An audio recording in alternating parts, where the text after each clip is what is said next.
play the Agent and the Ink Moth, I would think.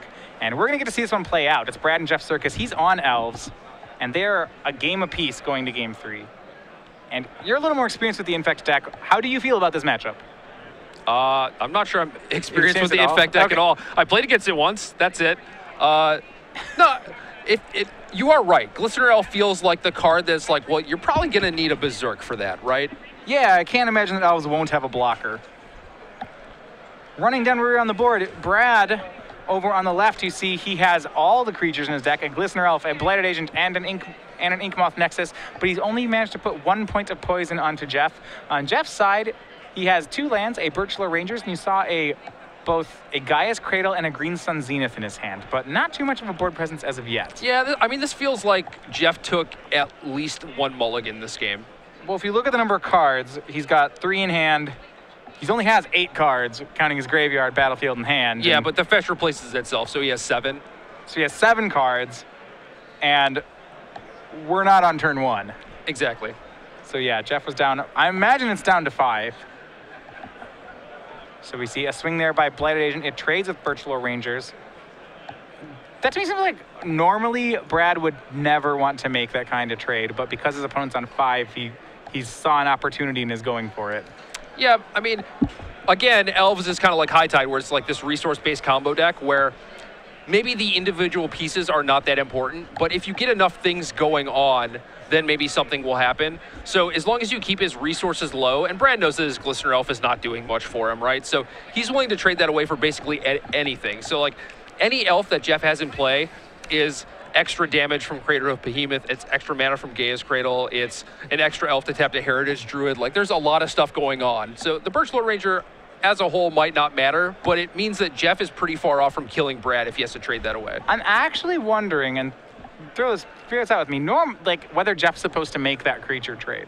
I'm not sure. I mean, if he thinks that Brad has the combo kill, he's kind of sunk anyway, right? Because he has the Blighted Agent. Right, he has, like, if Brad has the combo kill, he's got so many creatures that like, maybe you have to worry about what you're doing and not what Brad's doing. Like, you need to make your Gaia's Cradle be really good, right? Yeah. And we see Jeff end step fetched for Dryad Arbor there, and he paid a huge price for it. Brad had a Submerge in hand for the Dryad Arbor. I've seen, you know, Submerge your Tarmogoyf in response to you cracking a fetch land, and then you have to shuffle away your Tarmogoyf. But other than that, I think Submerge on Dryad Arbor is probably the most brutal Submerge that you can do. Like, not only does Jeff not get a new card, but he has to play a land that doesn't tap for mana this turn. And we see Jeff, he's going to play Dryad Arbor, and he's going to Green Sun for 0. That's another Dryad Arbor. Right. I actually like this line a lot because so he gets another Dryad Arbor. Next time he plays Gaia's Cradle, that is potentially 7 mana, which means like Jeff doesn't have any more cards in his hand, but if he draws the right card on this turn, 7 mana is exactly what he'll need. Like maybe he just like starts chaining some Elvish Visionaries. Sure. Or like a lot of mana seems like the recipe for him getting out of this situation. Yeah, I mean, Cradle's still only 5 mana, right? Well, no, if he taps all the other lands then, right? He played his land for turn. That was Dryad Arbor. He played another. Next turn, his Cradle will tap for 2. And okay, then so you're right, for 2. 3, yeah, so. yeah.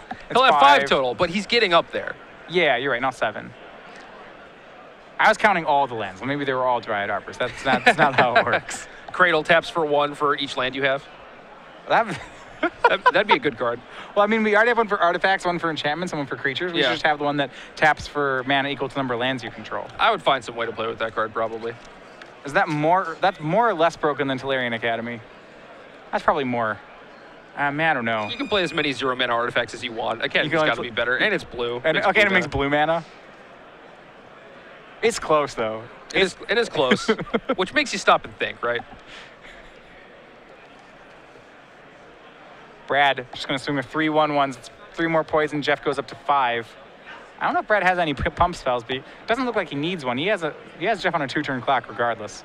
Yeah, and it looked like he has a Force of Will. I'm not sure if he has the blue card or not, but I'm also not sure if he actually needs it. And here come the Dryad Arbors. Brad taking 2. If you look at Jeff's hand, his remaining card is Craterhoof here. He does have a Binds, so he could potentially go for it here, and I think you're pretty safe to do that. Sure. Vines on Inkmoth. Does that work? Yes, it does. Brad Nelson 2-1 defeats Jeff Sirkis and moves up to 5-0 along with Todd. Brad and Todd both 5-0 in the tournament with Infect.